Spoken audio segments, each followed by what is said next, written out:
What? Why are you shaking your head? You're welcome.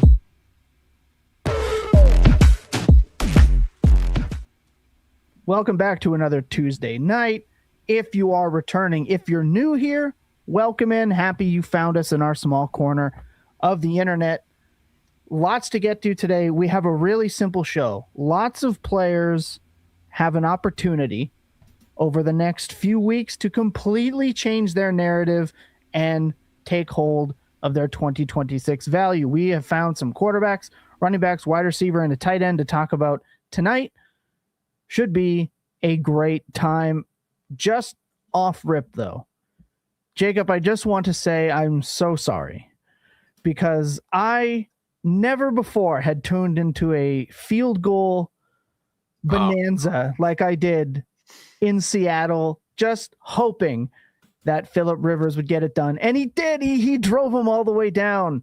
And then the stupid kickoff rule allowed Seattle to look, Phillip Rivers outscored Joe Burrow last week. So for the person that commented, we spent too much time talking about Phillip Rivers and they unsubscribed to save his IQ. I hope you played Joe Burrow. But I'm sorry. That was a crushing loss. Crushing loss. Yeah, it was absolutely devastating. Hard to ever forgive Shane Steichen for depriving me of the chance to see Phillip Rivers win a football game live in person at the age of 44. Don't kick a 60-yard field goal instead of going for 4th and 2 with the kickoff rules when it's like extremely easy to drive the ball 20 yards and kick your own field goal. And their kicker never misses, but is what it is. It was a blast to watch Phil out there. Made me very nostalgic for the age of quarterbacking of the 2000s. Just like it was, especially watching in person was especially fun because like every single snap, they're breaking the huddle fast. They're setting the indicator motion. Phil's going up to the line. He's seeing whatever he's seeing. He's changing the play or he's motioning for someone. He's calling out the protection.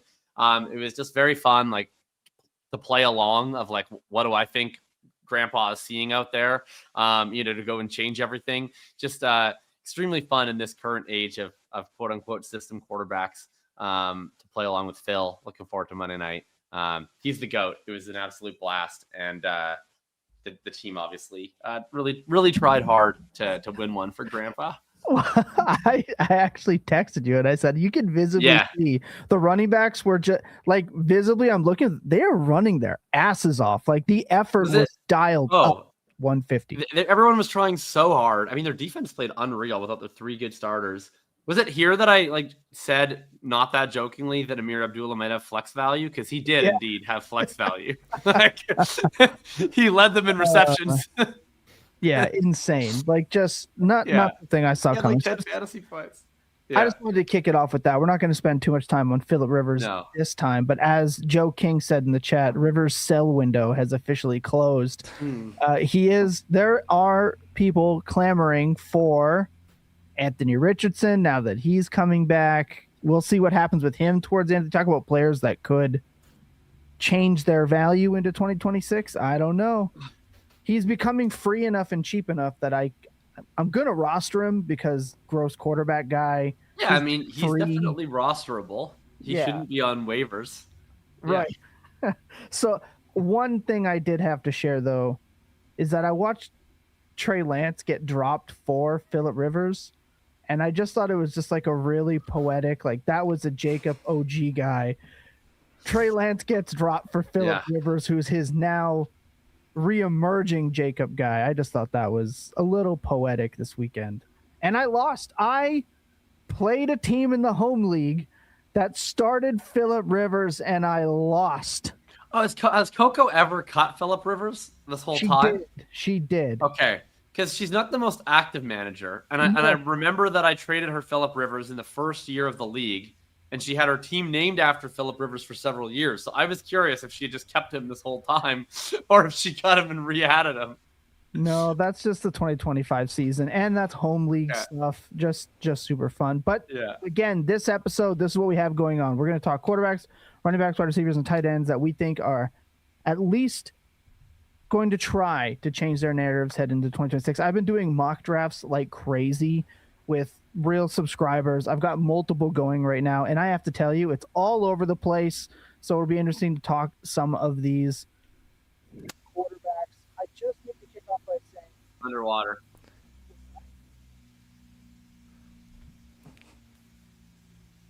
it doesn't make any sense. Yeah, still can't hear a word you're saying, Tom. Ryan, you want to introduce the show topic for today? Absolutely. Yeah, so as we kind of are moving towards the end of 2025, moving into 2026, Dynasty is kind of winding down. Everyone's doing their playoff coin flips and everything. Most of mine did not go in my favor. Hopefully all of yours do.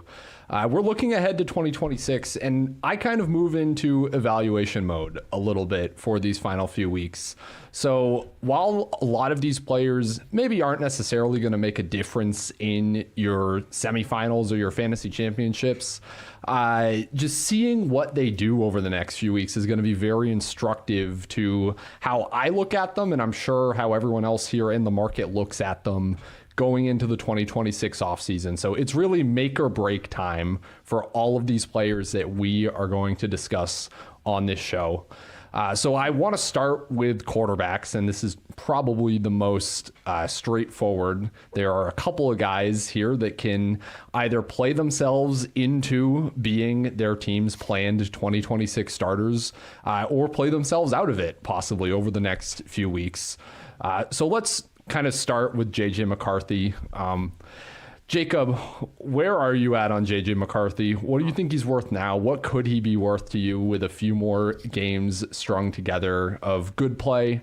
And kind of how do you see this going? What are you looking for over the next couple weeks? He's definitely played a lot better the last 2 weeks, both with top 5 matchups, but he's played better. Not helping Justin Jefferson at all in the process, but is definitely played a lot better. And yeah, I think I was 2 weeks ago, like I thought it was clearly more likely than not that he would be fully replaced in 2026. And I'm not sure that worst case scenario is quite as likely. I think like right now, if I had to guess, we're in you are the slight favorite in a quarterback competition versus a overqualified backup territory going into 2026 is where I think we're at right now. But, he gets 3 more games. If he can play 3 more games like he did this last time, then we're maybe in unquestioned starter for at least next year. And it's a prove it year in 2026 territory, which, is I think probably a realistic best spot to go. What would I give for him? Probably still not more than like a mid 2, late 2. But I don't think he's get out. There's at least some hope, I think, if you are a person who likes JJ McCarthy. You're walking a little taller today. Yeah, definitely agree there. Just to throw out a few stats here. His adjusted net yards per attempt and completion percentage over expectation over the past 2 weeks would rank 1st and 12th among all quarterbacks over the full season. Has been playing very well. But to your point, still just a 34.5 passer rating when targeting Justin Jefferson over these past 2 weeks, which is completely absurd. He's over 100 for both TJ Hawkinson and Jalen Nailor. I don't have a take on if that's something inherent about his play. I think that's just small sample stuff that eventually hopefully evens out. They talked a lot on this past broadcast on Sunday Night Football about how him and Justin Jefferson are actually amazing friends and they actually really like each other. And they make sure to say, oh yeah, McCarthy, he copied Jefferson's touchdown celebration. He just ran over to him. They're best of friends. They clearly love each other. I don't know if I'm buying that personally, but it's that's what we're being pushed right now. Tom and Lucas, anything on JJ McCarthy? Yeah. So there's the wide open deep crosser from Jefferson, people saying he missed. JJ McCarthy got absolutely schlopped on that play. He's getting pressured a ton. He's missed some and Jefferson's dropped some.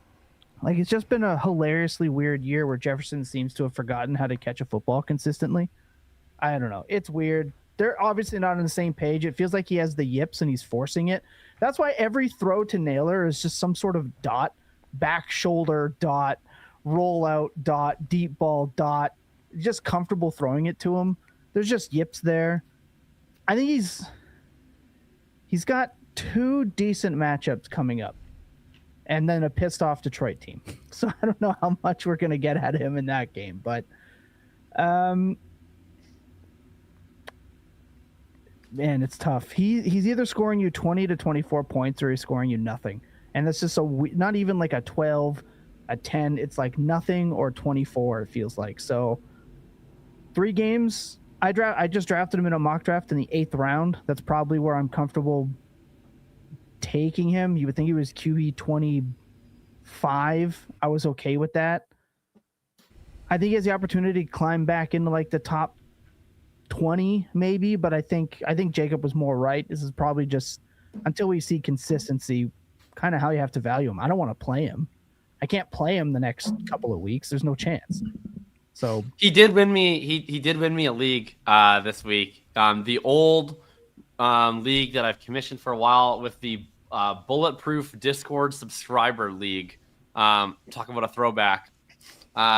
He won me a quarterfinal where I needed 27 points from him, and it's a very juiced up scoring settings.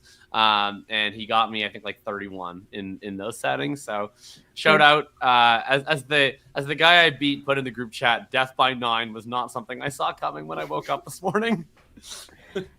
Go ahead. I was just gonna say, like, he's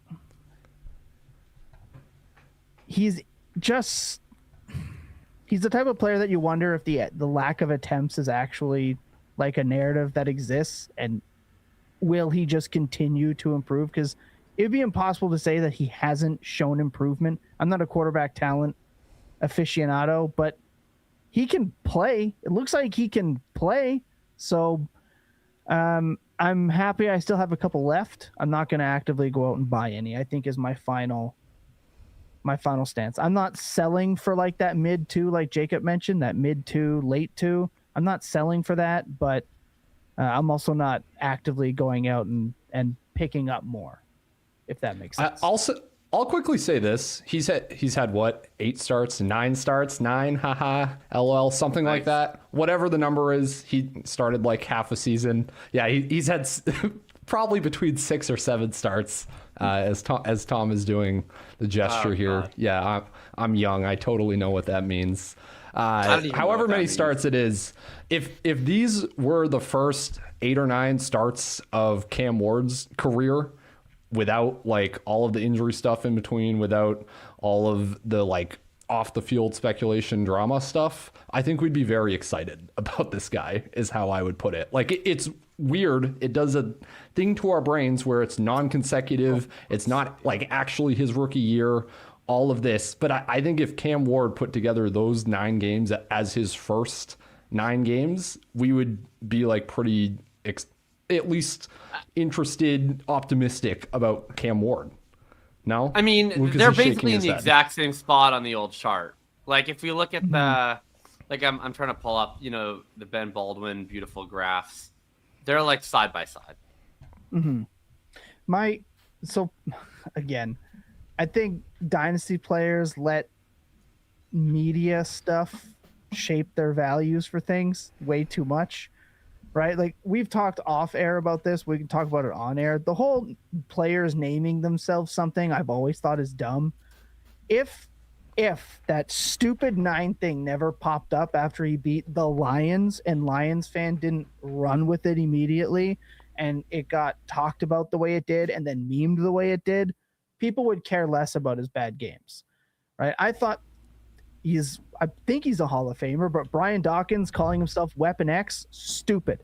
That stuff is dumb in my opinion. So I think if people cared less about that, it's kind of like Ryan's number thing, right? Like I care about tight ends wearing number 45. Like I think that's stupid, but it doesn't like affect their dynasty value to me. Whereas narratives in the media like that absolutely will. And I think it's just weird. to push back on Ryan's thing. I did pull up the RBSDM the Ben Baldwin chart. McCarthy is dead last still in EPA CPOE composite this year. Ward is second last. McCarthy is dead last in CPOE. Ward is second last. And Ward is dead last at EPA. McCarthy is second last. So they do remain. So that's true. But if you do the last excited. 2 games, it's a lot higher. And if Cam Ward strung 2 games together like that consecutively, we would be very like it would be that's an just because overwhelmingly the other positive 7 narrative. games were so much worse than anything Cam Ward has put out this year. Okay, we need to take a timeout here with this because we're gassing up JJ McCarthy way too much, and you're looking at him through a lens of we're going to completely ignore the situation. We're going to completely ignore that he has Kevin O'Connell and he's running this system. He's had a year to actually learn the system, understand it. He's not going through a coach change. He has a significantly better offensive line, and I think we're putting too much on them instead of it being on JJ McCarthy. He has significantly better weapons. The situations are so different, and he's been putrid until his 2 best matchups of the year. And I think we're letting that just like let everything else that he's done this season like go away. Like, this has not been a good year at all. He's also not running the ball basically at all, so he has no real rushing upside to his profile. This is a player like if you're getting him in like the 9th round of your startups, fine, but like he's not been good, and I think it's really tough to like. He is no. Do you know how many touchdowns have been dropped in the end zone by Vikings wide receivers? I don't care. He has better wide receivers. Something's not on the same page, but I truly don't care if it's on the wide receiver or on him. Something's not good. And I do know, at least on paper and with my eyes, the Vikings wide receiver room is at least 15 times better than the Titans wide receiver room. Like, I don't know if Justin Jefferson's all of a sudden a bad wide receiver. I'm going to say from all of the other data points that we have that JJ McCarthy is wrong, and he is the one that's screwing things up for Justin Jefferson. So just so you know, there is a metric out there. Oh, there is a metric out there called AQE, which is Kevin Nicole's adjusted quarterback efficiency, which is basically EPA, but where they account for things like drops, for instance, lost by drops, some random fumble luck. They basically just treat every fumble like it's whatever the average rate is to be recovered by your team or the other team. Probably a couple other things. It's still the same. Like he's still. It's actually worse because Ward passes him, so he's actually last in AQE versus second last in EPA. So I don't think it's like he would be the 17th best quarterback, but his receivers are failing him. Like it's. Right. And I'm not trying to say that, but like trying to compare a rookie in a significantly worse situation with a significantly worse coaching staff, saying, oh, if Cam Ward had done this, we'd actually be excited. No, like, chill. We can't look at this through like these blind resumes almost and say, in each of these players' first year starting, this is what they've been doing. Aren't you so much more excited about what player B is doing versus player A? No, this is the real world. We have all of these other factors going into it, and he's been bad. The only thing that's his saving grace is that the Vikings are good enough that they can't replace him, and this is not a good enough quarterback class for them to be trying to like move up and get either a Dante Moore or Fernando Mendoza. Like it's just not. So you're telling me that if the number 1 overall pick had back-to-back 27-point games, dynasty managers wouldn't move him up rankings immediately? Well, did he have the other 7 games first? But yes. You know, I think they still. Yeah, would. like I think you said these 9 games.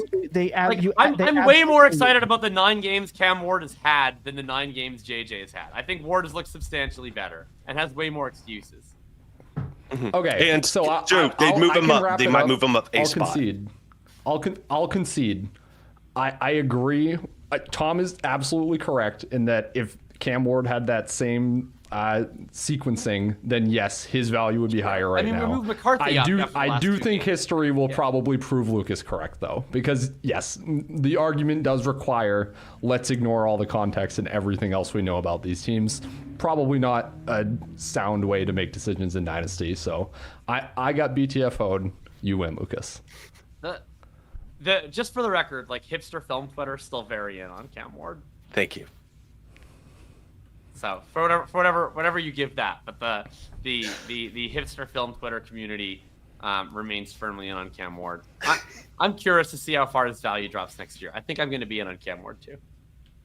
Well, he's going to be All so right. cheap that it's going to be so cheap. It's going to be hard not to be, right? Because he's going to be another one of those 8-9 round Yeah, that's quarterbacks. You just have to buy at that point. Right. But they're both non-scrambling quarterbacks that need a lot to go right for them, right? Those we talk about pocket passers all the time. Yeah. So like, I get if you want Jared Goff over them, like you should want Jared Goff over them. Sure. Yeah. For Like sure. so, like they're just going to be in that pocket of, it's when they start going next to like Tua, who's like getting benched for Zach Wilson now, Yeah. or I've been talking myself into Tua on the Colts. Get him in a dome. He's a New York Jet, in my opinion. He's just the most Jet. No, don't let. You was can't have telling- him play in a cold weather stadium. I was Don't just telling do that. Ryan that he seems like the most New York Jet quarterback Can't I do can that. think You of. can't. Nowhere. Arizona. You cannot let him. You can only put Tua on dome teams or warm weather teams. Like if any team with an open air stadium that is north of what's a river? Is there like a river that cuts across? I don't know. Whatever. That's in a Midwestern or above state. You're not allowed to sign to a Tagovailoa. It's not going to go well. For you. You keep him south of the Mason-Dixon. Exactly. That's what the we'll say. Mason-Dixon line. There we go. Yeah. All right. Enough on JJ McCarthy. Enough on Tua. Let's move to another kind of gross quarterback that I will admit did not think would be in this position to play himself into the job, but it might be happening. Tyler Shough. For fantasy, the only note I'll give, leads all quarterbacks in carries inside the 10-yard line over the past month. It is paying off for him in fantasy football, so we do have to kind of care about this one. Taysom Hill all along. It's just Tyler Shough. That was the answer, yeah. So I am not personally that convinced by Tyler Shough. I have kind of brought myself to the position of I think Kellen Moore could get passable quarterback play out of most professional adjacent QBs. I don't think Tyler Shough has much of like a developmental ceiling that the Saints would be well served in investing into. The question is really, can they add another better option based on draft position to me? And that looks like possibly no. I haven't pulled up Tankathon, but they've been winning too many games recently to have like a premier pick. So that like is part of the calculation here. But yeah, I am not that convinced by Tyler Shough as the long-term starter. He maybe starts in 2026 week 1. But I'd be pretty similar to JJ McCarthy, just with weirdly more fantasy upside because of the rushing. I'm pretty convinced he's their 2026 starter. He's shown some stuff, and like there's only 2 reasons to give up on a rookie or second year quarterback going into 2026. Like either they're so bad that you're just 100% sure that they're not the guy. You're picking high enough that you have a chance at another rookie quarterback that you think could be quote unquote the franchise guy, or your roster is too good to waste on a developmental maybe, and you'd rather bring in some sort of higher floor, lower ceiling veteran, right? I don't think the Saints fall into any of those categories. No one seems really sold on any of these quarterbacks, with the potential exception of Fernando Mendoza. And I don't even know that he's viewed as like a truly elite quarterback prospect. Like if we were to compare this to 2024, I don't know that many people would have him above QB4 in that class. Moore might be a top 10 guy, but again, we're talking about like kind of a maybe. So I don't think they're going to be in a position for that. And then Shough's shown, I think, enough that like if you drafted him in the top 40 last year and you liked him and you were the regime that did that, like you should probably still like him enough to give him a chance now. Like I don't know why he's done anything to make you think less of him if you liked him before.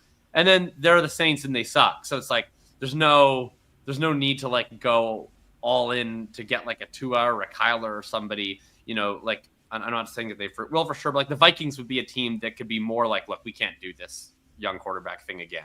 We got to try to compete here. I don't see that happening for the Saints. So I think they give Shough next year. I'm not going to promise you anything beyond that, but I'm Tyler Shough curious. Yeah, he was my favorite. Like another like gross quarterback on the back of a lot of my rosters that I've had to play all year. The thing is, for better quarterback, it's just there's not that many. I was talking to Ryan about this. Like quarterback kind of sucks. Like it's quarterback play has been terrible. That's why Phillip Rivers comes in and you look at him and you're like, you know what? He's not even that bad, right? You watch him play. It's like, oh, the reads are there. The throw is not really getting there too quick, but like he can see what to do. Jakobi Brissett, who's deemed as like bad and terrible, comes in and operates the offense. These veterans are just outdoing the young guns almost across the board. And it's like, well, quarterback development and quarterback play has been terrible. So it's like, who do you replace them with on a team that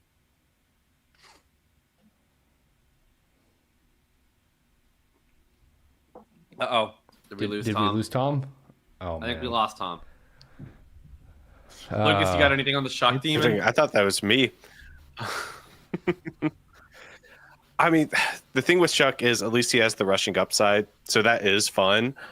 He's also, at least been producing. I do like to see that his yards per attempt has gone up basically every single week since the bye week.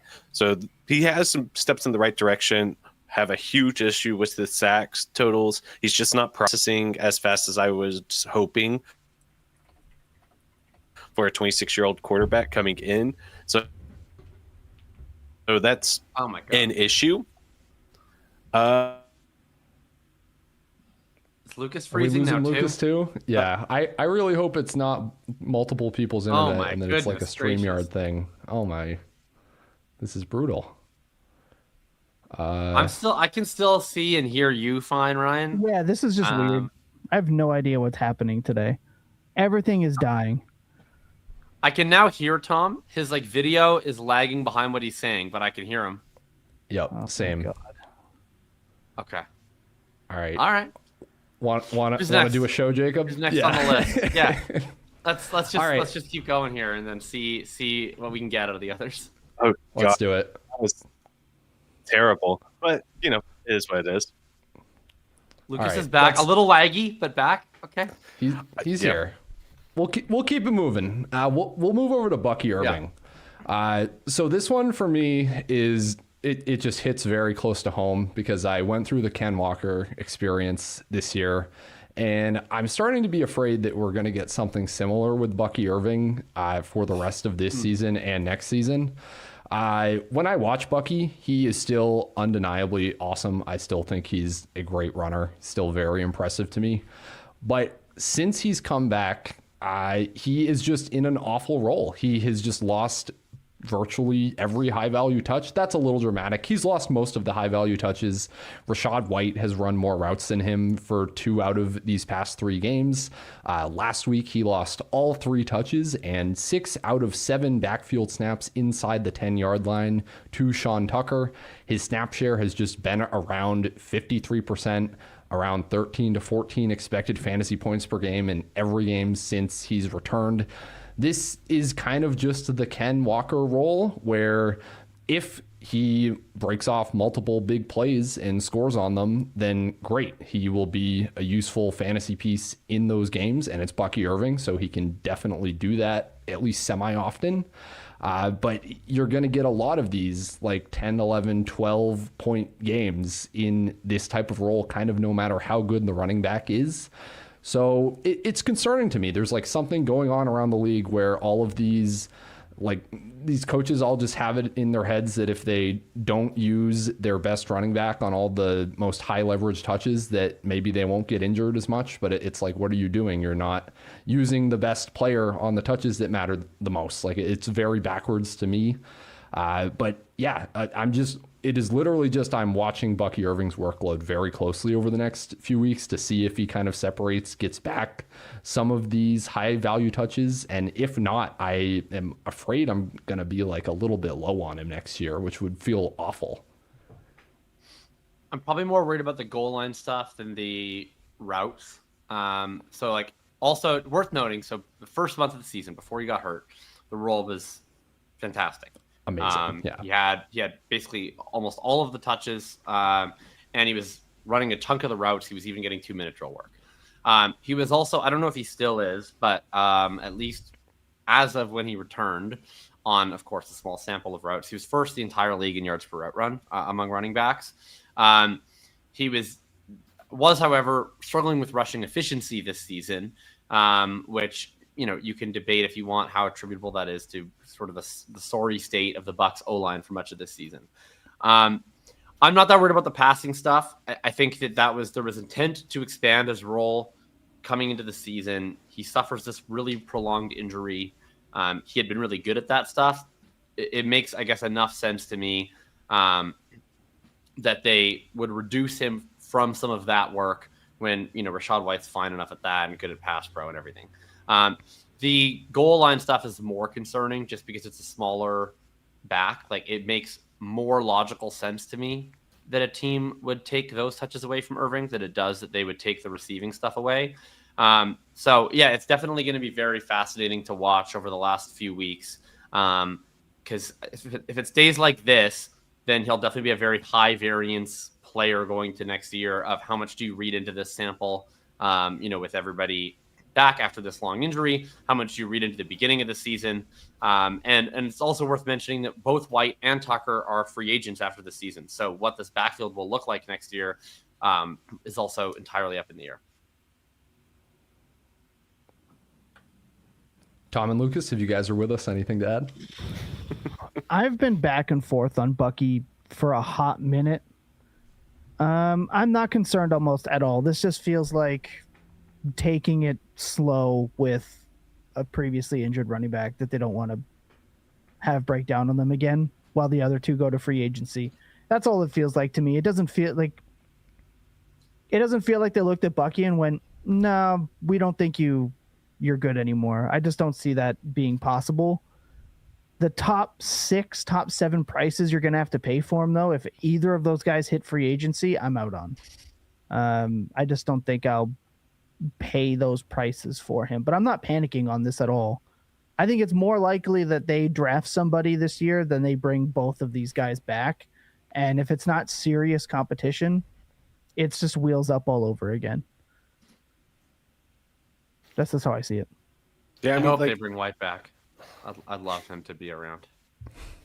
Yeah, it's just more where he's losing work that has me a little bit concerned. I think that Bucky Irving's still awesome, and so I want awesome players on my fantasy teams, and he's, at least from a contract standpoint, he should be good for a while, so I'm not really too concerned about that.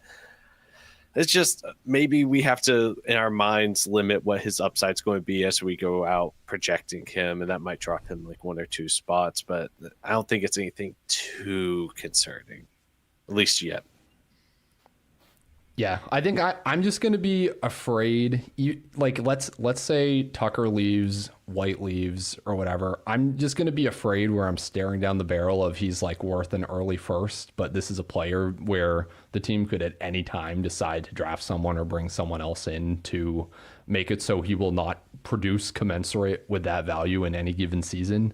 Yeah, that's just scary to me. But I don't know. We'll see where we're at. I'm sure I'll change my opinion 3 times based on all of the moves that the team makes. So moving to a different running back that's in kind of a weird but similar spot, Omarion Hampton. So I'm way less worried about this than I am Bucky Irving. I'll say that off the bat. Just to put some numbers to it, he's at a 34% snap share, just 17% route participation in the 2 games since he's returned from injury. Kamani Vidal has edged him out in XFP per game, 10.9 to 9.7. To me, I don't think we ever still got confirmation of what his leg injury actually was. I know we've speculated a lot that he broke his fibula or that it was like a pretty severe injury. So to me, I almost don't care like what he does or how he looks for the rest of the season. And I think he's looked fine these past 2 games for like considering the context, to his credit. But I think you would like to see him at the very least flip Vidal in this like really weird committee that they have going right now, just because we know Greg Roman loves to use 2 running backs. This was a talking point all offseason that I at least and Jakob definitely were arguing against profusely. So yeah, it just is a little sketchy to me if for these last handful of weeks he stays like behind Vidal. Then can we really expect him to break away as like an every down bell cow next year? Like it'll be a conversation.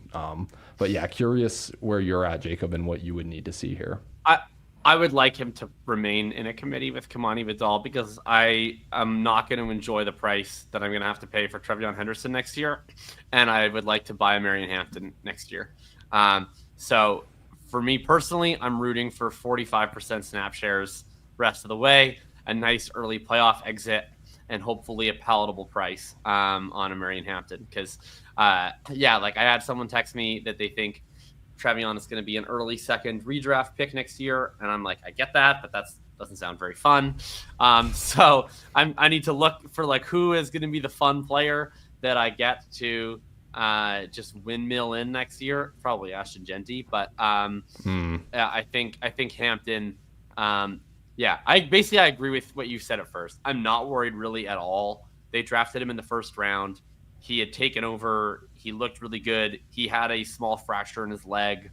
I don't think that they're like the snaps that he's losing seems mostly to be built around like just general sort of workload management / pass pro. Like it's not like they're actively taking him out at the goal line, anything like that. So I think that they think that he is good. I think that they're just dealing with the fact that he's a rookie who was just injured and he's getting managed. But I'm not really at all worried about his 2026 workload. I am worried that he will get a big enough workload that other people won't be worried about his 2026 workload. I think I would be more worried if like the snap share was even more grossly in Vidal's favor. Like they're actively trying to get Hampton back on there. They're going to bring him along slowly, and I'm at least encouraged from what we saw from the beginning with Hampton. My biggest fear was that this is a super athletic guy who's not going to be able to transition into NFL running schemes, and he's not going to have the vision.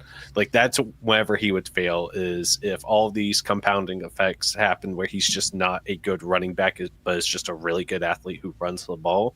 And he seems like he's adjusted to the NFL game, at least as good as we would hope for him to as a rookie.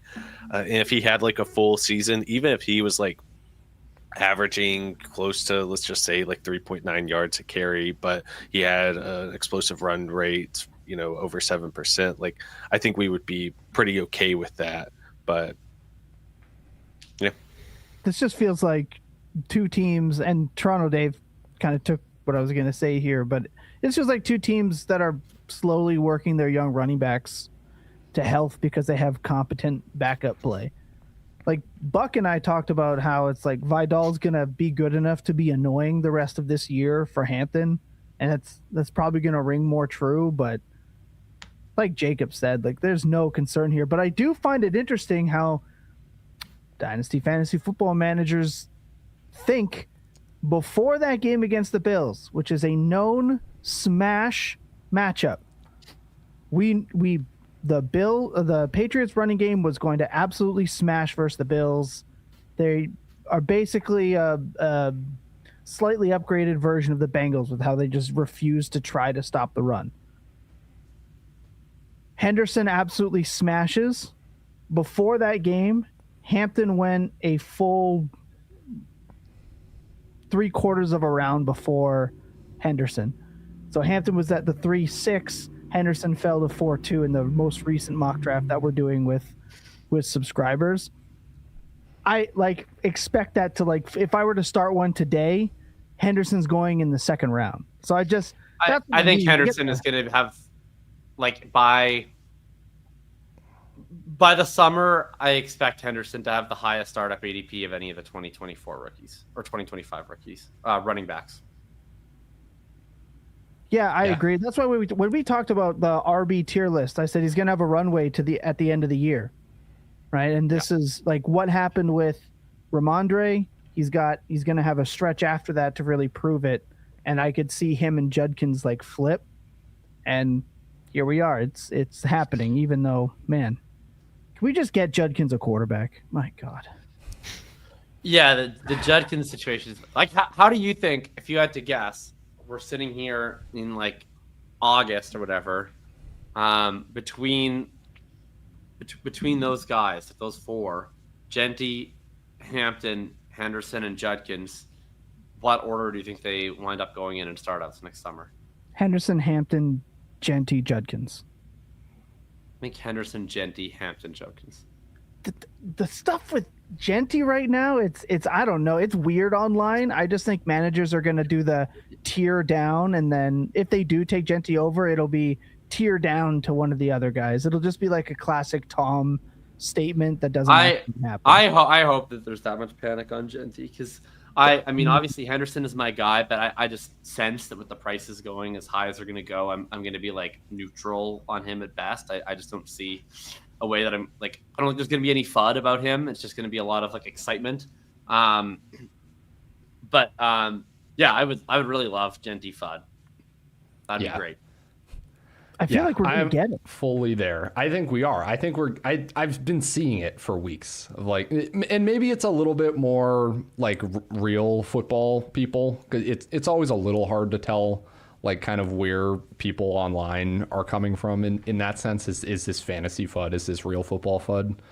But yeah, I've seen a lot of people just like very down on Genty. Like they don't think he's anywhere near the talent that he was cracked up to be. Like in comparison to a Bijan or a Gibbs, that he's nowhere near there, that he doesn't look good on the field. And to me, that is just wrong. Like Genty looks amazing anytime he has any sort of space or any room to operate. Like he looks like everything he was promised to be to me. The team is clear, at least this regime, we'll see what happens in the offseason, but this regime is willing to just throw him 6 or 7 checkdowns every single game, which is nice for fantasy if you have a functional offense at any point. So yeah, I think like all the pieces are there for Genty. He just needs a semi-functional offense, and he's going to be insane for fantasy. And yeah, I will also be buying any sort of dips in that ADP if he's going below a Hampton, below a Bucky Irving, like any of these guys. I will say, in the times I've been trying to sell Genty on just like my bad teams, but it's like, okay, I have no need for. There's one team I have like 4 young running backs, and there's no reason for me to have that many. Like I've been trying to sell Genty. Nobody's really willing to buy him right now. I experienced the opposite. I keep trying to buy, but no one's selling him at like anything less than his April price. So I'm hopeful that changes in the offseason, but every time I've inquired, it's been like no discount at all. See, I'm curious what that price is. Sorry, go ahead, Tom. I was going to say, I have an offer sitting in my inbox right now on a team that's competing that I have Garrett Wilson on, who's sitting on my IR, and it's Garrett Wilson and a 26-1 for Genty. And I was like, that's not a discount. Yeah. I'm like, that's like his, yeah, I was like, that's like his price. But in April, I think we smashed that, right? Like that in April, that's like his early second round startup price. Garrett Wilson's a 4-5 pick and then a 26-1 if you knew that was going to be late. In April, we're smashing that. We're jumping on that. But now I'm like, I don't know if we are. Man, I don't know if we're doing that. Just based on the prices from startups and whatever. Let's say if Genty was going at like the 2-5, I forget actually where he was going for sure. I think he was a 1-2 turn pick even. I think he was like somewhere in around 2-3, 2-5. If we're talking about in a startup, you're going late 26 and a 4th round startup pick for this top half second round startup pick. Like that's a common trade that's done in startups all the time. It's just an interesting Like now I'm looking at it, I'm like, I feel gross about that. I don't want to do that. I don't think it helps me right now. And I think that's the conversation with Genty that is going to carry into the offseason until we see new OC. Here's the splash O lineman they signed. Here's you can start building the narrative picture around him that's going to jack his price back up. But I think we're stuck in this, like Ryan has been saying, like you guys have been battling on Twitter, that the narrative street with Genty is making people nervous, but not nervous enough to sell. Yeah, I've been hoping to get like one above base first and a base first for him. I think that for at least some of my teams where I just punted wide receiver, I'm going, oh, well, that was a mistake. I'd like to be able to do something like that, but I can't even get that in the leagues where there's not a trade deadline. So just going to hold on. We'll see. Yeah, it's interesting. Very interesting. All right, who do we got next? Yeah, one more running back that you guys wanted to talk about, and I think this is a very good one. Travis Etienne. So I've gone on quite the journey with Travis Etienne and with the Jaguars backfield this year. I guess I should say it on the show too.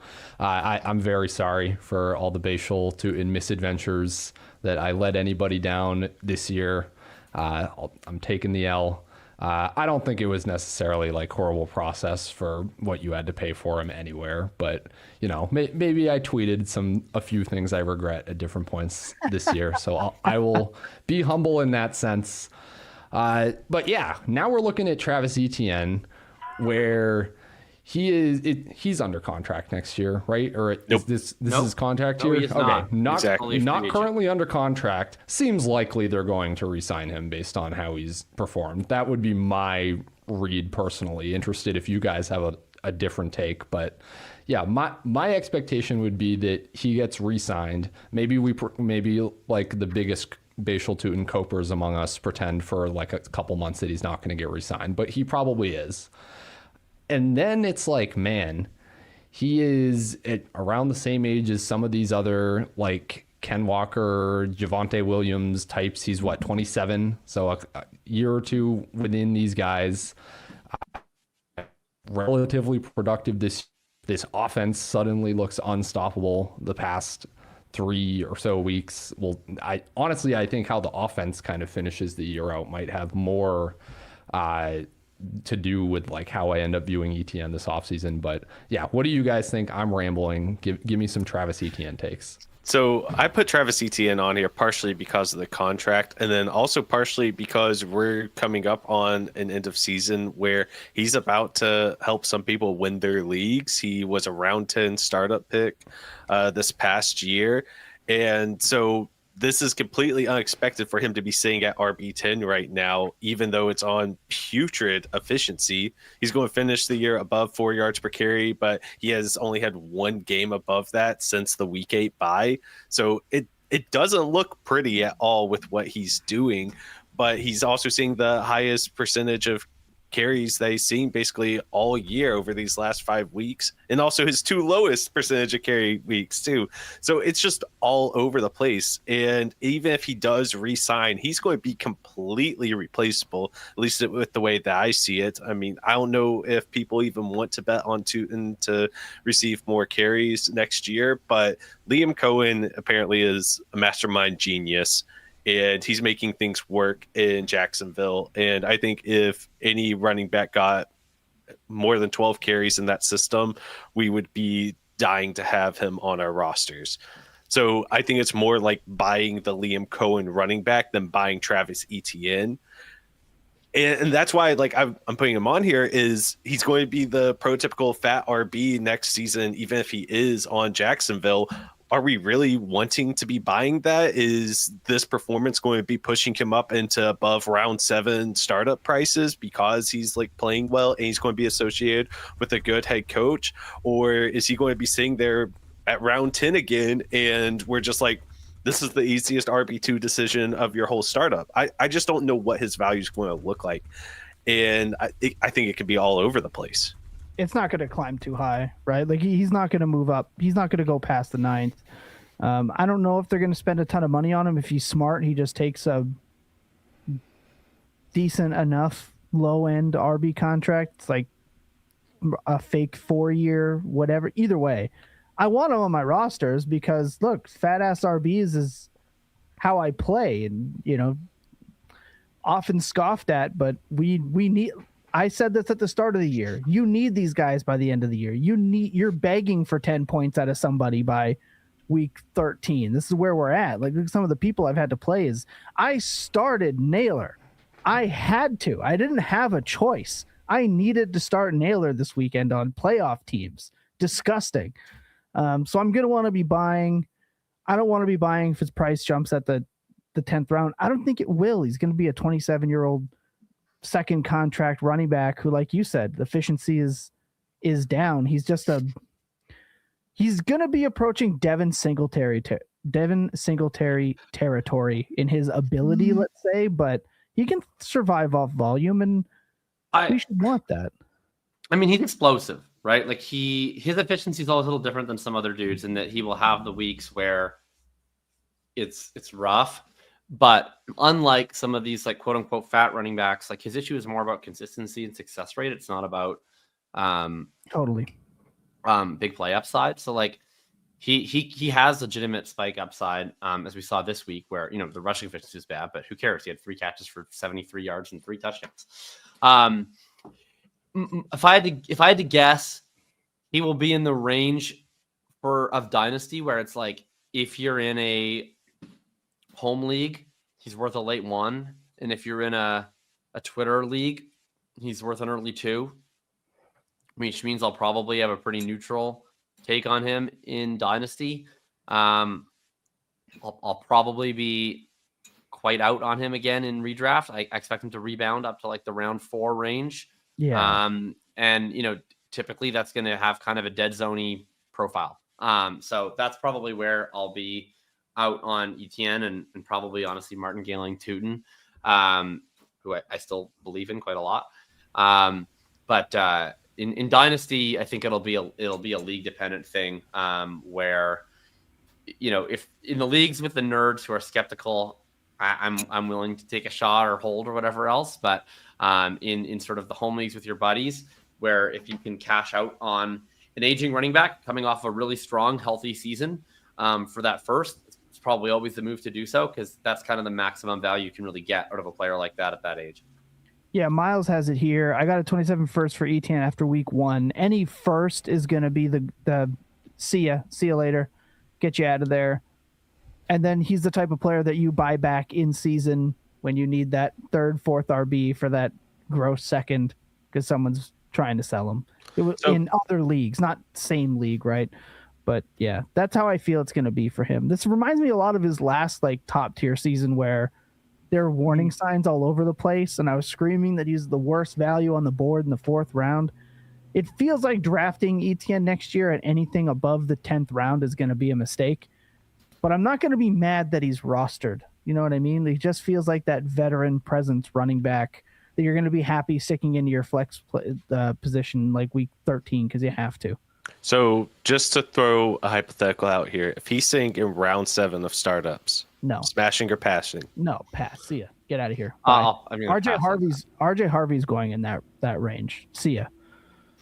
That's just not a range in Dynasty where I'm investing in the veteran running backs. I'm either paying up for the top young running backs or I'm spending down for like the gross guys that are worth a mid-second or late second. But that's sort of like late 1, early 2 fringe of running back tends to be just where I'm drafting my receivers or my quarterback 2 or my tight end. Here is the last in the last 5 startups that we've done a mock with on my spreadsheet here. I have got in the 7th round, the running backs that are going are players like RJ Harvey, Javonte Williams, Josh Jacobs, Kyron Williams, Saquon Barkley. I've seen Breece Hall fall there, but that was definitely a one-off. That room was weird with him. But I'm also more often seeing a lot of draft picks, and I am seeing some Jordan Addison, Luther Burdens into that 7th round as well. If you ask me, I'll take all of those guys over Etienne plus.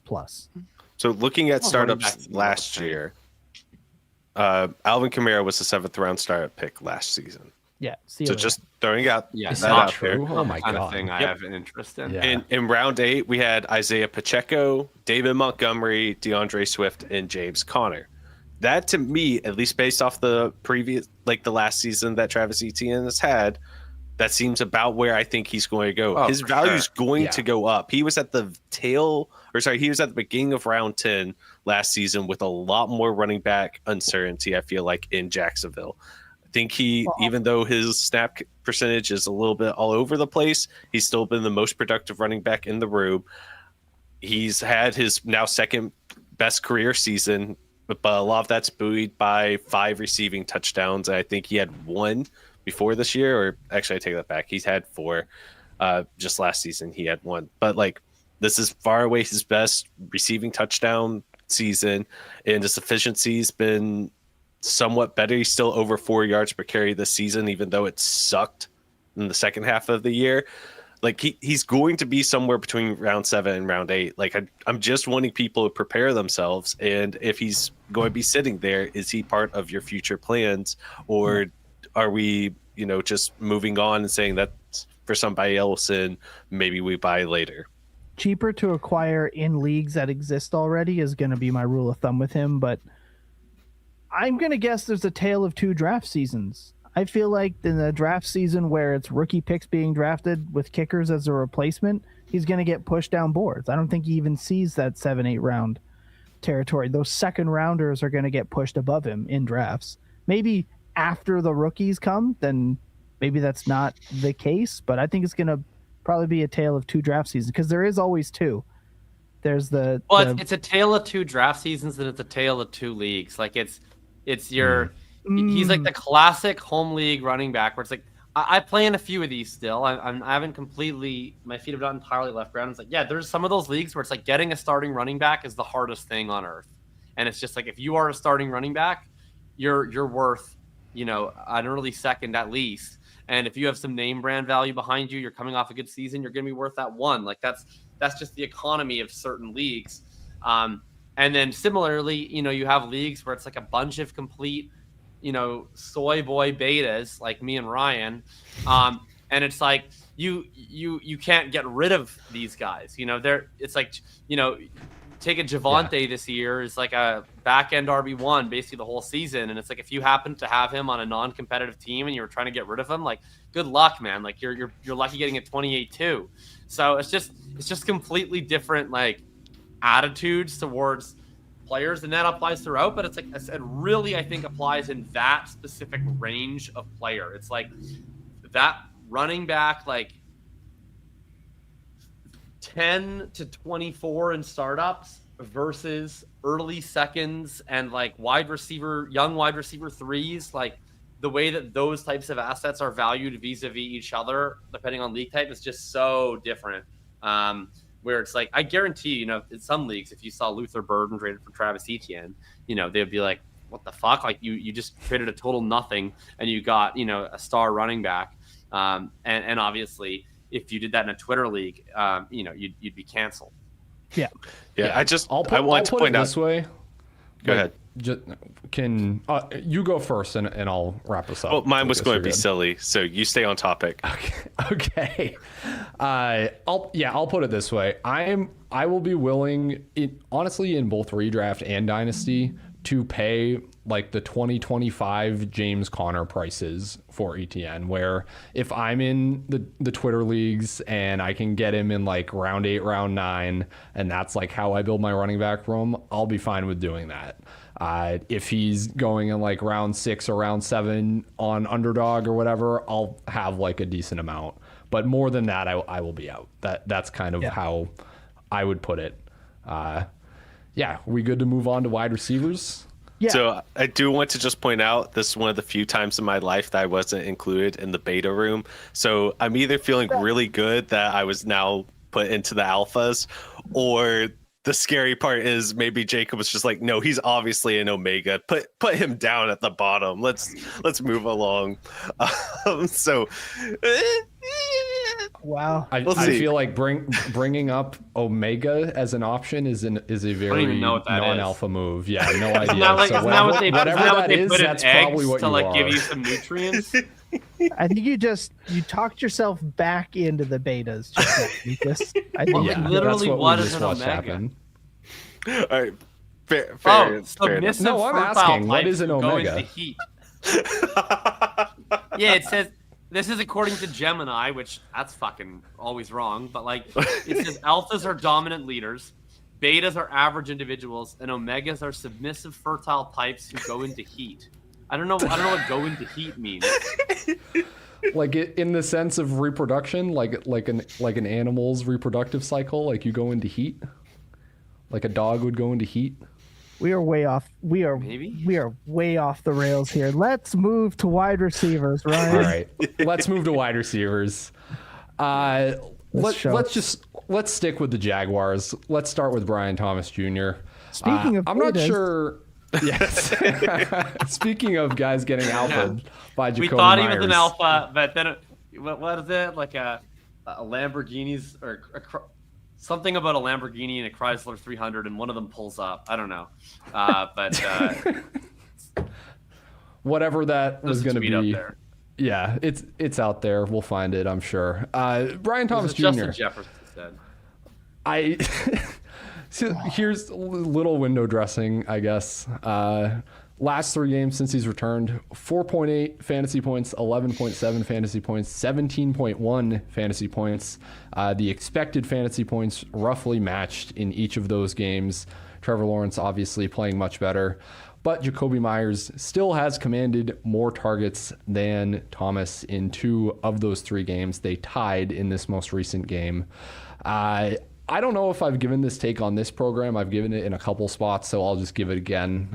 It sucks to be you listeners if you've heard me say this before, but I would almost compare Brian Thomas to early career Deebo Samuel.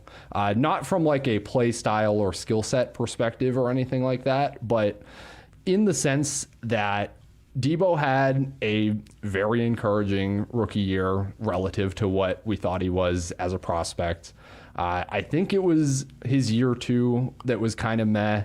And then his 3rd year, he like exploded, was insanely good, was being used as a rushing weapon plus a receiving weapon, but was still like a top 5 receiver in every volume commanding metric. And then he just has kind of gone up and down his entire career. Like the even odd year Deebo thing has been a meme, like where he's just great every other year and horrible the rest of them. A lot of it has been, at least from what we can kind of piece together, he's had like varied efforts and varied levels of conditioning throughout his career. I think that's kind of similar with Thomas. Definitely in terms of effort, maybe not in terms of conditioning, but in terms of, just the mental fortitude, kind of how in he is on the team. It seems like he's pretty in right now. Seemed like he was not that in earlier in the year. So it's very tough to value these type of guys in Dynasty for me, where I still think Brian Thomas is an incredible receiver, like very talented. This is a guy that we were arguing to take it the 1-2 turn at times last offseason. Like, I think his talent profile still measures up to that. But yeah, the question for me is it just, does he have like the human maturity as a player to sustain like that type of production or like that level of just to be at that level as an athlete? I'm not really sure anymore. So yeah, interested in kind of what the rest of the season looks like for him, Jaguars offense and everything, but I'll open up the floor to everybody else. I love your comp, but you picked the wrong San Francisco wide receiver. The other one was right there. It's the exact same first 2 years as Brandon Ayuk. I think it's just like, I think even stylistically, it's actually more similar. Ayuk, I think his first 2 years are almost the exact same, where like Deebo had some flashes as a rookie, but he was injured a little bit for parts, and it was a little bit more per route. The Ayuk stuff, it was like, looked like the next great Dynasty wide receiver, looked like who the fuck knows what's going to happen. There was the famous doghouse here, and then he kind of settled in. somewhere in between those two things. And now, obviously, who knows what's up for the rest of his career. The only thing that I makes me a little bit less in on Thomas probably going into year 3 than I was on Ayuk going into year 3 is just some of the stylistic stuff. Like last year, you know, the like little caution flags from the Harmon profile was, you know, Thomas was awesome going on the outside, deep routes, all that stuff. He wasn't really asked to do a lot beyond that. He wasn't put into the slot. He wasn't asked to go over the middle consistently. And, you know, then Liam Cohen comes in. He says, oh, we're going to use him in all these other ways that every other team uses their best wide receiver. And the people like me and Ryan and a lot of other people got logically very excited about that plan. Because it was like, oh my God, what a great rookie year. And now they're going to use him in an even smarter way. And then he was horrible actually at doing all of that stuff in the beginning of the season. And now that he's playing well again, if you notice, they basically just put Jakobi Meyers doing all of that stuff, and they let Brian Thomas go back and do the stuff that he's very good at. But there's a very capped ceiling on how great of a fantasy asset you can be if you're, you know, not being given all of those money targets. So, you know, now they've rebuilt his confidence. Do they try it again next year? Who knows? Do they re-sign Jakobi Meyers? Do they put Hunter back into that role, which I think was probably their plan post-bye week? Yeah. We'll see.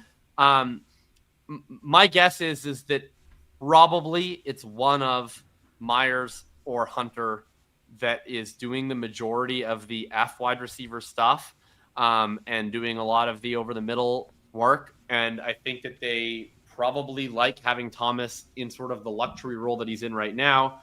Not that dissimilar to, you know, Brandon Ayuk at rookie year, there was no one else there. Kittle was hurt. Everybody else was hurt. They used him for everything. And he had, you know, dominated targets.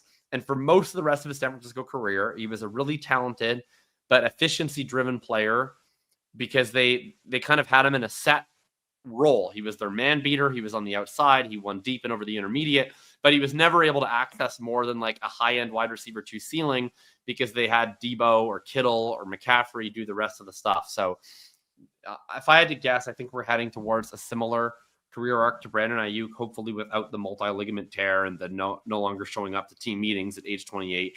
But that's where I'm guessing he's going to kind of end up at some point. Yeah, there were those warning signs in the draft profile, right? Limited style wide receiver. And like you said, he just kind of blew up as a rookie and immediately, like we do with all young wide receivers that play well, get boosted to the 2-1 turn. That's just what happens every year. Nothing has changed for me with Brian Thomas Jr. Like his value hasn't changed for me at all. So I think he has the chance to kind of reestablish, but I think the moment Hunter comes back onto a field in training camp, it's going to get murky again. He's probably a 4th round startup pick, if I had to guess, kind of no matter what he does towards the end of the year. Like he would have to completely alpha out Jakobi and Parker Washington to hit even the 3rd round of startups again. I don't see that happening. 4th is pricey for me. See, like Ayuk going into year 3, I bought. Like Ayuk was a huge buy for me going into year 3, but if I recall correctly, I think he was like a round 6 level startup pick. Yeah. If he and it was a similar arc to his year 2. Like it was awful at the start, and then he like showed some signs of life late in that season. But yeah, round 4, like, you know, you just mentioned Garrett Wilson's round 4 pick. Like I think I'll just go with Garrett Wilson. Yeah, I'm with you there. Also want to say maybe I like melded like the Ayuk and Debo career arcs in my brain. I've been saying Debo this whole time. Maybe it's like a combo of both, but I appreciate that addition and agree with basically everything Jacob said. Yeah. That's like before we move on, we got to give a shout to Lucas because Lucas was on a pretty big limb. While Brian Thomas having one of the best statistical rookie seasons in history, and Lucas said that I still think was kind of an insane comment at the time, but he said his ceiling was T. Higgins, and it turns out, in fact, T. Higgins is actually just much better than Brian Thomas Jr. So justice for Lucas. He's too nice, and he's too much of an omega to pump his own tires. So I'll have to be the friendly beta to do it for him. But it was a great take at a time that it was not well received and was highly controversial. Oh my gosh, the ultimate beta move to be propping up the Omega. Thank you very much, Jacob. I appreciate that. It's just, oh my gosh. Yeah, Brian Thomas Jr. is weird. I think that he's a more fun version of Jameson Williams at this point in time with like what we could potentially see him doing. And I do think he has a little bit more range than Jameson Williams does. But like the people who are really excited about JMO at this point in time, because I know that there are people on some of my teams who are trying to trade for a first plus probably a second for JMO. In many cases, I'm more than happy doing that with Brian Thomas Jr. I would prefer to buy Travis Hunter, especially because I was able to buy him at lower than base 1 value. So if you could do that with Hunter, taking on that little bit of risk, I definitely would, because his ceiling is now higher just because we don't know if he can or can't perform the role. Jacksonville certainly wants him to perform like the really diverse role of a true alpha wide receiver. But I think Brian Thomas Jr. is going to be a really good player in his role. He's a little bit better than I was expecting but you know, is what it is. While we're on Hunter, Jakobi, I'll just say Jakobi has me a little bit nervous with how well he's playing. Because I think when we talked about Hunter before, he obviously hasn't done anything since. He's been injured the whole time. But my stance was, as long as I know he's playing wide receiver, I'm comfortable investing at basically any price. That would still be my standpoint.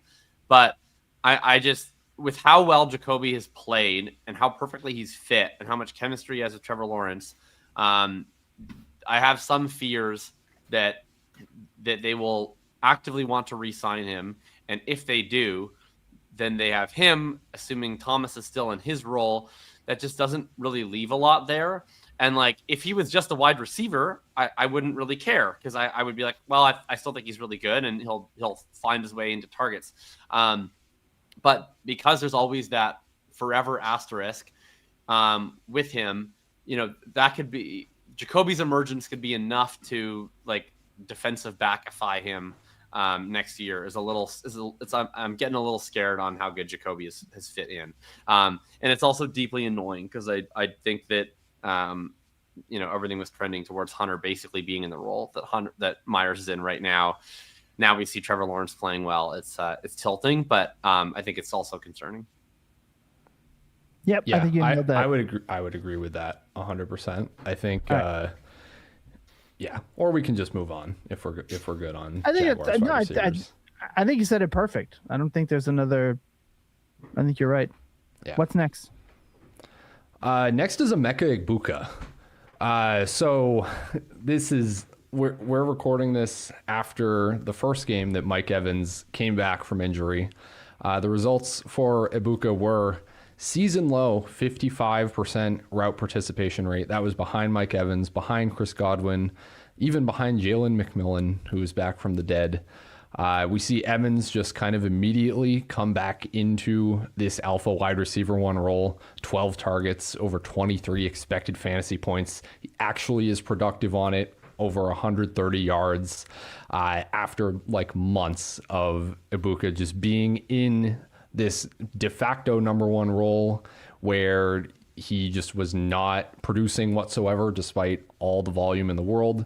We can argue about how much of that volume was catchable, how well Baker Mayfield has played at various points this season through all of these injuries. But like right now, if just this past game from the Buccaneers were to repeat for the next few weeks, then Egbuka's not even like a full-time player, and he just got completely alphaed by Mike Evans. Now, all of this can change in the offseason, of course. Mike Evans has been probably second to Travis Kelce, has been like the second most rumored player to contemplate retirement, aside from like the super old QBs, maybe. So like that could shift the needle in the offseason and really make a big difference. But just looking at Egbuka, for me, I'm a little bit scared on him as a player. So I think there was a time, maybe around week 4, week 5, where it was like, wow, maybe he's just this undeniable talent. He was insanely efficient pretty much immediately alongside Evans, very productive. I just could not do that at all, replicate it in any way after Evans got injured. Maybe there's like a little bit of rookie season Juju Smith-Schuster to this, where Egbuka, if you look at our separation metrics, I think just look at charting stuff around the industry, I think most will tell you that Egbuka is not like an amazing separator against man coverage. I think he's improved in that throughout the season, but that's not like really his skill set to go out on an island and win against an opposing number 1 cornerback. So if you don't have that skill set, then yeah, your ceiling from like a dynasty or a fantasy perspective is a little bit capped nowadays. So yeah, I'm pretty happy that I was selling high on Egbuka for Tet McMillan for Ashton Ginty. I would still love to explore any of those deals if those are still possible.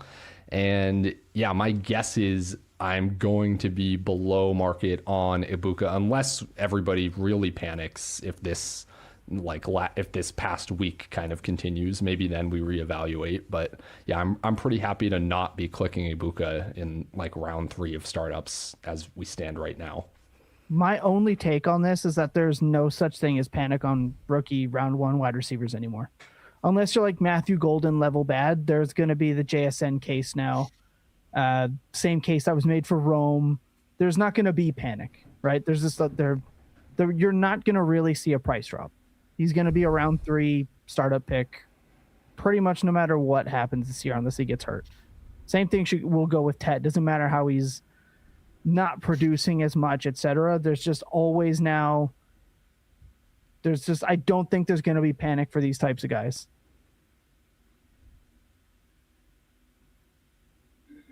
Whoops, I was on mute. I think I said maybe it was during the wide receiver tiers episode where I talked about Egbuka and why I preferred Tat a tier higher or maybe just between them. I forget if I had them in different tiers or anyway. But largely was just that he fits the profile more of the plateauing player who comes into the league good than the extremely high ceiling pedigree player.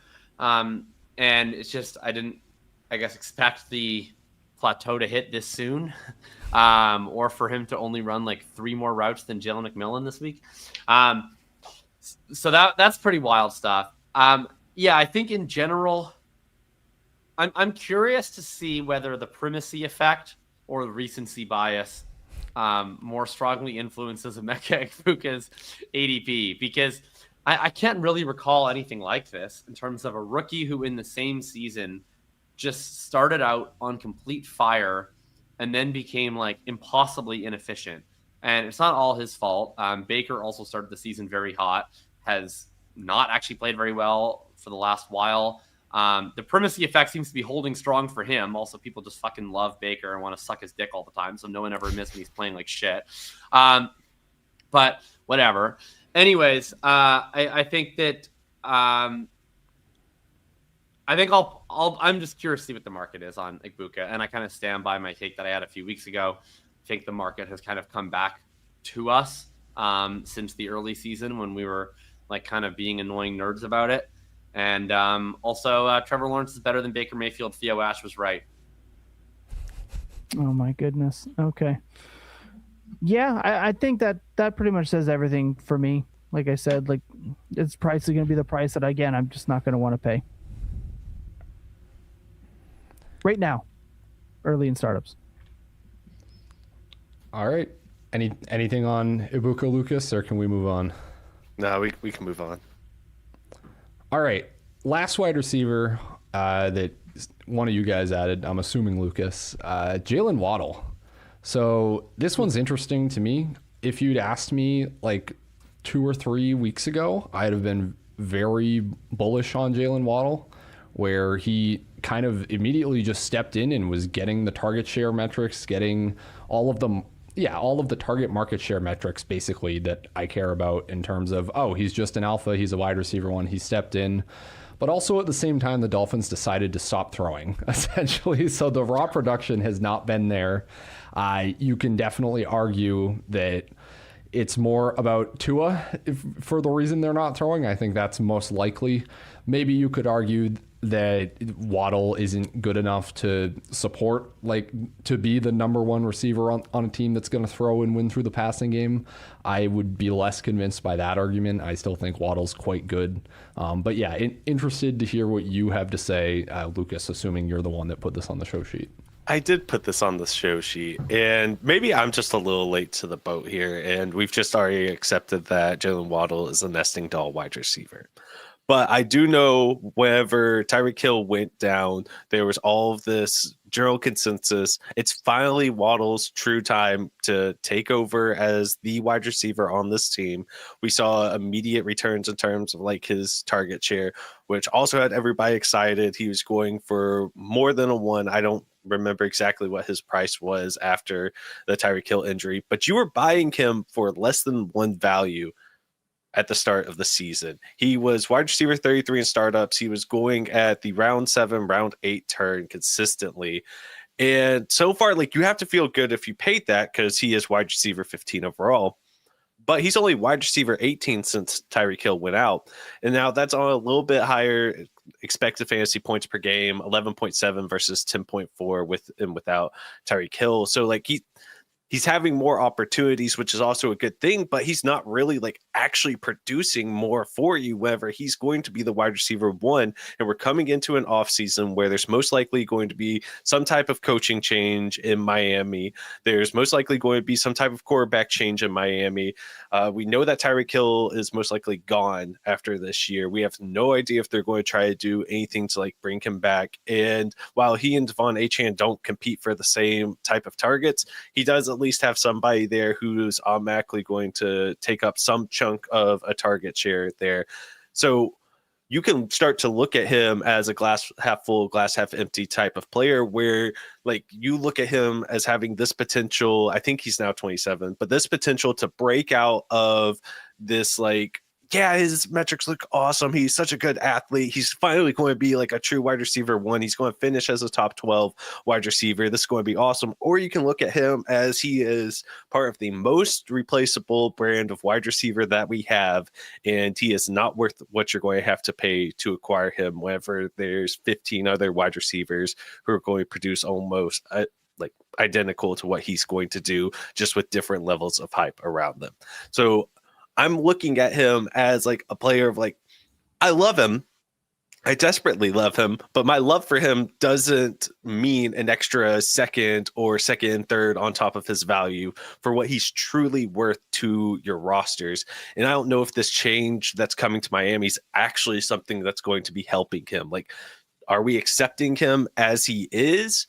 Or are we going into the offseason buying that he has shown enough in a wide receiver 1 role to be able to invest more in to acquire him? That's just where I was. Yeah, he's just in the nesting doll area, right? That's just where he's going to live. In my tier sheet, which I've been asked about it a lot, it's getting an update, but I'm waiting until kind of after the playoffs to do a major update. I'm not going to make any serious changes at this point.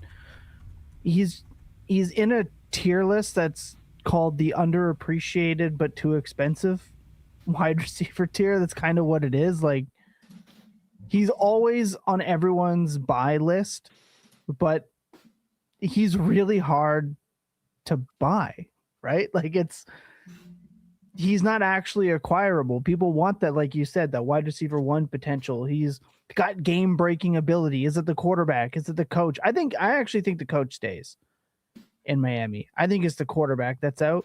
And that may not be a better thing. That may not. We're like, oh, let's get him. We talked about it earlier. Let's get a better quarterback in there. Who? Quarterback play his ass. I think we're going to find out if Mike McDaniel can fix Kyler Murray. That's my. You think Kyler? It would be really. I mean, those are kind of like, I guess Kyler can run, but I think that those two actually have a lot in common as quarterbacks. Like they're both short. You kind of have to run gimmicky little shit for them.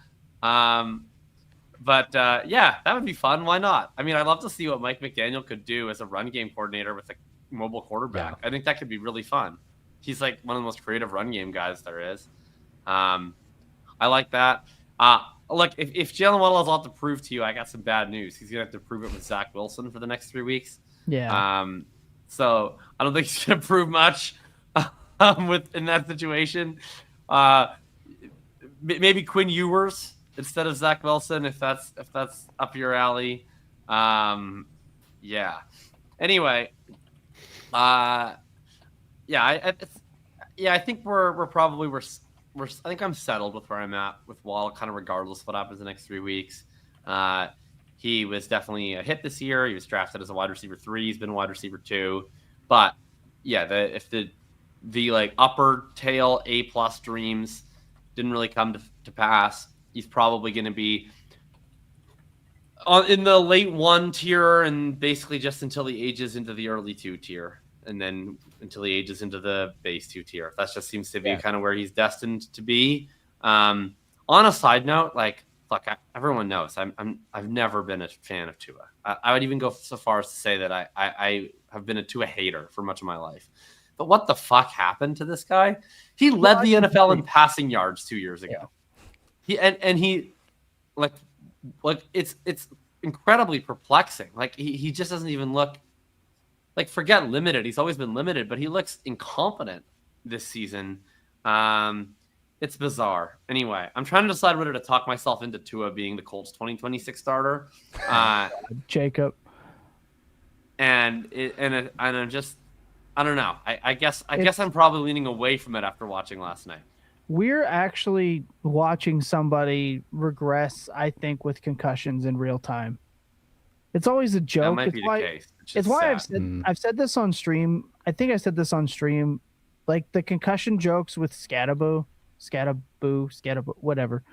Are like they are funny, but like as somebody that has like every early sign of CTE possible and like deals with the memory coach and like has concussion issues, like they're funny and like I laugh at them, but it is horrendously sad to see it play out in real time with Tua. It so clearly has done something, whether it's processing, whether it's confidence, whether it's just anything. You really see it coming, and I think a lot of it is confidence, if I'm being honest. But it's tough to watch. Like that was hard to watch. It's been hard to watch. Yeah. I think part of it too, and it's just, look, Miami Dolphins, they need to change their uniforms. There's no way you can win in a cold game wearing all white with teal slanted numbers. You just look like a bunch of pussies. I'm sorry, but like you turn on that game last night, one team is wearing all black with yellow block letters, and the other team is wearing slanty little tier letters with all white. And it's like, it's just, you know who's going to win that game in the cold, no matter what. Like, how do you look tough in those Miami jerseys? It's impossible. Like, no one would take you seriously. If you're wearing that jersey in the cold and you go up to someone, you're like, I'm going to punch you in the mouth. It's like, absolutely not. You wear flipper on your helmet. Get the fuck out of here. Okay, I'm a jersey number anti-realist. I don't think it matters. I am a jersey color realist. I do think it's determinative of outcomes on the football field. I think that is a great point from Jakob here. I like the Dolphins uniforms only because we talked about this when everyone in the league was changing their jerseys. I think it was like 3 or 4 years ago. We had like 4 jersey changes. I'm a sucker for the white face mask. Any uniform that gives me a bright red or a white face mask, I'm all in on. So just don't change that. Look, their uniforms are the same as their team. In September, they look sleek and fun. In December, in the cold, you look like a bunch of little babies. And that's how their team operates. You know, you reap what you sow. So let me just ask you this real quick before we move on. And I know we're almost at an hour and a half here. But just trying to throw Jaylen Waddle against a couple of names here. Jaylen Waddle, Devonta Smith. They're like the same guy. They've been the same agree. guy their whole careers. Is Okay. Smith a I'll year just younger? I'll just take Waddle because he's not stuck with Hurts. Okay. Wow. Waddle versus like potentially Zach Wilson or someone worse coming next year. Well, but he's not going to have Zach Wilson next year. I mean, All right, Waddle or AJ Brown? oh, AJ Brown. Not Brown. Okay, Yeah. that's good to know. Waddle, Zay Flowers. I'll take Zay. Flowers. All right, Flowers. Waddle or Jordan Addison. I'll take Addison. I'll go Waddle because I'd almost I'll rather take gamble Waddle. on what Miami does. Yeah. Because I'm just looking at last year's ADP. That's based a lot of what we're talking about on today, at least for my head. Jordan Addison, I think, is going to be the tail end of some of these nesting doll wide receivers, at least for me next season. I think Jaylen Waddle is probably going to go about 6 wide receivers above him if I'm just guessing today, like how this is going to shape up, and probably be like wide receiver 25 or something like that. I don't know, just start next season. But you're buying like the exact same thing here, and I'm not excited about any of it, which makes me really sad because I love Jaylen Waddle, but I don't, like I said earlier, I don't want to be paying, an extra second plus just to have my heart be happy because he's on my team whenever I can win games if I'm trying to be competitive. So Yeah, I will, and I'll move us on after I do this little mini spiel, but the wide receiver position is terrible. We were talking about this a little bit before the show. Just with the kickoff rules, with the state of quarterback play in the NFL right now, with the state of offense in the NFL right now, the receiver position has been very much hollowed out. There is very little depth, and all of these nesting doll guys feel like worse clicks than they did a year ago. Now, of course, all of them are a year older as well. That factors in maybe slightly, but I'm just not as excited to build a team around, I'm going to take multiple of these like stable wide receiver assets and I'll kind of be okay, because that they are, with what the league is right now, those are not players that are contributing meaningfully to your championship odds in Dynasty the past couple of years. it just makes me feel like terrible for this receiving class that's coming in too, whenever you have like a lot of people who are going to be good pros but are going to be like fantasy assets, and I don't like feeling that way about wide receivers and going into rookie drafts. Like I hate that feeling. So we will talk about that a lot more throughout the offseason, but it's making me pessimistic. I don't like to be pessimistic. Yeah. All right, let's move on to the tight end section. We only have one tight end that we really wanted to talk about. This was Tom's inclusion on the show sheet, so I will just go directly to him. Tom, what are you looking to see from Harold Fannin over the next few weeks, and where's your mind at on his dynasty value? He is in I must draft him in every league that I draft this year territory. Like I'm not leaving my drafts without him. I think he's awesome. I think he's unbelievable. I know we talked about him a little bit on the tight end show, and there was some like a little bit of a doubt in his ability. He does everything. Like I thought Tucker Kraft was kind of like a mini George Kittle pre-injury. What more do you want from Harold Fannin? He breaks tackles like nobody else I've seen in the league. He can win downfield. He's good at every level. Yes, he has the benefit of, I'm going to say it whether you like it or not, limited quarterback play right now. So like, yes, Stefanski is probably gone, just given how the cult mob mentality in Cleveland has been right now. Like I would take him in Baltimore, bring him on over, fire Harbaugh. He is unbelievable, right? Red zone, he can block. Like he does everything. He is a tight end to me that is, to me, I would rather draft Harold Fannin than Loveland, right? Like I still believe that. And if Price is going to be multiple rounds of a different, Harold Fannin's just going to be that dude for me. He does everything. He's unbelievable. That's as deep as my analysis goes. He's unbelievable. I'm not gonna. I don't know what I'm gonna do with Harold Fannin this offseason. He's gonna be a. Unfortunately, there's nothing I think for me that the next 3 games is gonna do for me either way. Because like I'm fully convinced that if he continues to get the route share that he has gotten this late this season, that he will be a top 5 tight end. And I don't think there's anything he's going to do the next 3 weeks that really alters my view of that one way or the other. It's just the entirety of what I want to do with Fannin next year comes down to who is their coach, how many routes do I think he's going to let a really undersized tight end run, and what is his price, and how much does that price assume that he's going to run all those routes or not? That's like pretty much all of where I'm at with Fannin. And I hope we get some like really clear coach speak and we don't have to just sort of guess until the preseason, but we'll see. I mean, I guess we'll get a somewhat of a sign in terms of what they do with Njoku, if they add someone else at the tight end position. But yeah, my concern will solely be if the next coach decides, no, actually, like, I'm really concerned about how light he is. I'm only playing him as the second tight end in 12 or in third downs and 2-minute drill situations, but I'm not going to let him actually play as the Y tight end in 11 on early downs. If that's the case, your maximum route share is like 65%. And that means you're Dalton Kincaid, you're Jared Cook.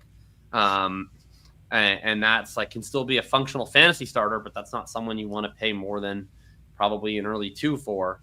So that's just my fear. And there's nothing really he can do to eliminate that fear in the next 3 weeks. But I hope obviously that's not the case. I think he's awesome. I'd love it if he kept running all the routes. I think he has a ton of upside.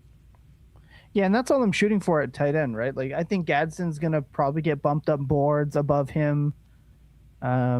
He plays with Herbert, the offense environment, etc. And I'm just comfortable nabbing Fannin as tight end 1 and then pairing him with like a Hunter Henry, right? Gross tight veteran Juwan Johnson tight end just to fall back on. I think Harold Fannin is exactly the upside shot you want. And for a rookie, again, it's like you cannot ask for much more, honestly, given what they're doing. He's everything about his talent, everything about his hashtag tape, if you would. He just stands out to me in every game at every level. When I'm absolutely watching the Browns just to see what happens at this point, he stands out to me. Is it quarterback play? Is it a Dylan Gabriel Shadur thing? Is it the product of every other wide receiver on their team being terrible? I don't know. He looks awesome, and he should be drafted in every single league. On my team specifically, stay away from him if you're in my draft room. I think he's a 7th round startup pick, and I think that's where you're going to have to take him. All right. Yeah, I mean, I don't have a whole lot to add beyond what Jakob said and what we talked about on the tight end tier show. I'm going to be very price sensitive as well, probably. Would still take Gadsden right now just because I feel like the situation's more stable and all that. But yeah, not to repeat ourselves. That's the exact indicator for me. Like what's so going to be. It's not four straight weeks of a 90% snap rate. By the way, like that's like God. I wish it's been awesome. It's very fun. Yeah, I love it. It's awesome to have fun tight ends. Like truly, if we have tight ends to root for, that makes fantasy football so much better. Yeah. Yep. Absolutely. All right. I think that's everything we got on the sheet. We made it through between technical glitches and everything else possibly going wrong that could go wrong this week. It did, but we do what we always do. We always make it through. Yes, I know there's a weekly game. I know. I'm aware. I'm assuming that's what just got rapidly typed into the private chat. Wrong. I hadn't forgot. Oh, no, it was nudes. Oh, nudes. Right. And yes, we have the super chat here as well. Before we do any of that, as I was trying to do before everything broke on my computer, I'll be a company man. Early Bird is out right now.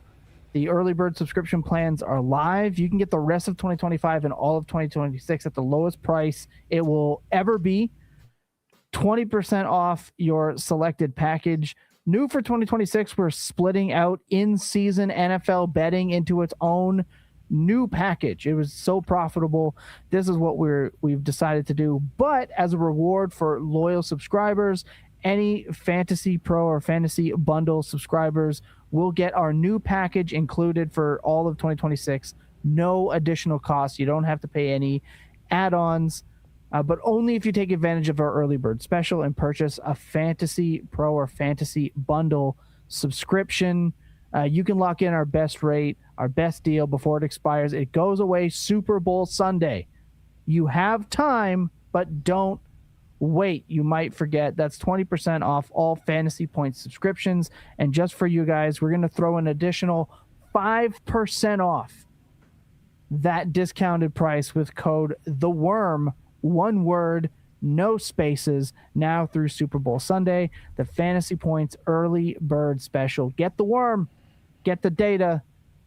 I'm telling you, the betting pays for itself very, very quickly, especially, oddly enough, the IDP prop bets that Justin Varnes puts out smashes. This dude's up and around 70+% on his returns over 3 years. That is just enough to pay for your subscription alone. Everything else is a bonus. Let's hit the super chat real quick. We're not necessarily a start and sit type show, but let's answer this question here because Aaron generously donated. Bowers, I'm going to guess that's Waller, not Morgan Wallen, or Parkinson. Would it be crazy to flex a second tight end over Rice with Minshew starting? All right. Last I'll night answer really I flexed quickly. my tight end, and then I did not score as many points as if I started Rice. Yeah, it pretty much exactly how Jakob put it. I would not start any of these tight ends over Rashee Rice. Gardner Minshew has a history of just kind of throwing to his top You should probably weapons. just start Waller over Bowers against Cincinnati. Okay, so I'm not quite there. Despite the 13.5 point total, I would still roll with Bowers. That I know it feels Vito's coming rough. back, right? I do have a. Have you I seen do the have an Cincinnati anecdote about DVP this. stats against tight end?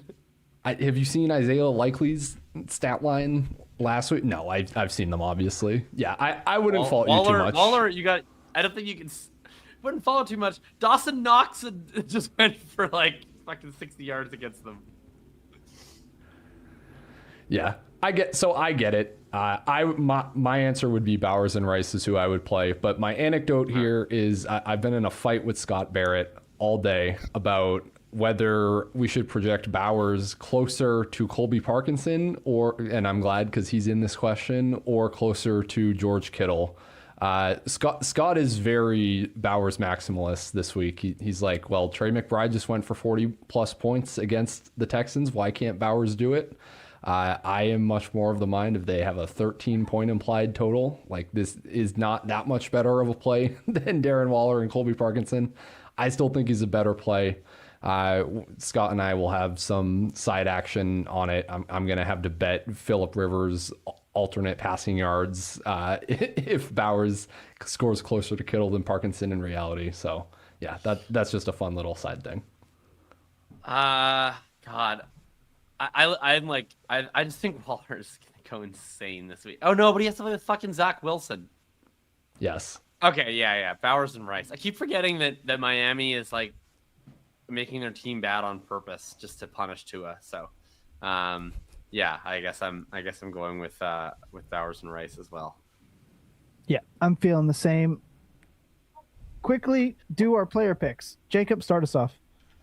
Why are they doing this? Like, I get Tua's been horrible, but like, I don't want to watch Zach Wilson. Like, just don't make me. I think Mike McDaniel wants to make a point. I think that's what it is. And he saw Cincinnati on the schedule, and he was like, "I'm gonna make Zach Wilson look viable against the worst defense in the league, just to make Tua look dumb." Because like is that the idea?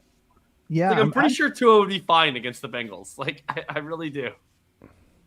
Maybe we'll see. Make him look dumb. Make his job security better. Make free enough. agents want to sign with him. But yeah, I don't know. All right. Look, I mean, Ryan is way ahead. Ryan is up by 44 on me. He's up by even more on the other two. So we got to just be chucking Hail Marys and hoping for the best here. I'm going with Baker and Egbuka. I got to do a stack if I want a chance to get back in this. So I'll go with Baker and Egbuka here. This one's I'll go with Jawar Jordan at running back of the Houston Texans. My guy, Jawar Jordan, was always better than Isaac Orendo. Now we finally get our chance to prove it. He gets the Las Vegas Raiders this week and potentially like an 80% snap share. They went ahead and activated him immediately to the active roster. They didn't leave him on the practice squad. They knew what they have there. That makes me optimistic that Woody Marks is out this week. Or just they've decided they've seen enough of shitty Woody Marks, and they know that the elite talent that is Jawar Jordan is ready to be unleashed and go on a Damian Williams-esque run for the rest of the season. I was like weirdly into Jawar Jordan as a prospect. I don't know if you guys can tell. Anyways, Colston I think I literally wrote in the everything report, yeah, there were some people that were weirdly into him. And I don't know if I was thinking of you specifically, Jacob, but I remembered there were people that were weirdly into him. My favorite Jawar Jordan note is that I was weirdly curious about him last year. And then he proclaimed himself in an interview to be the starting kick returner. They asked him in July. He was like, yeah, I'm going to be the starting kick returner for the team. So I was like, well, that's a pretty good source. So I guess that means he's guaranteed to be active on game day. Like I started taking him in like the 18th round of some best ball drafts. It turns out he was not the starting kick returner, and he actually didn't even make the roster. So despite his own depth chart prognostications, he failed.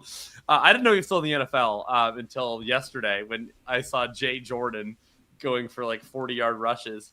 It turns out he is still in the NFL. He's been on the Houston Texans practice squad this entire time. Anyway, and then my tight end, I'm going with Colston Loveland. It looks like they're going to be down Egbuka and Rome this week.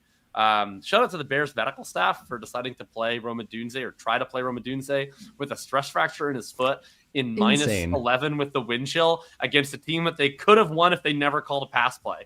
So like, I don't really know what they were doing with that, but they're a bunch of morons. And the only viable receiving options for the Bears this week look to be DJ Moore and Loveland. So give me Loveland. Yep, I like it. I'm going JJ McCarthy. I'm going Hampton. I'm going Franklin. I'm going Hunter Henry. Simple, easy. I need a bajillion points. Odd that those are all like legit starters. But there you go. Ryan? I'm in the lead. I'll go last. Lucas goes next. Okay. Oh, gosh. As Ryan said, yes, he is in the lead, and I need like 62 points to try to catch up to him. So I don't know if these are big swings, but we're trying things here. Kirk Cousins against Arizona. Arizona's been getting hammered recently, so who knows? Although my strategy of getting the quarterback right after he had a good game has gone terribly awry this season. Aaron Jones, somebody for Minnesota in that backfield's going to have a good game. I sure hope it's Aaron Jones. Then Rashid Shaheed. The Rams are getting beat outside, but crushing the slot. So,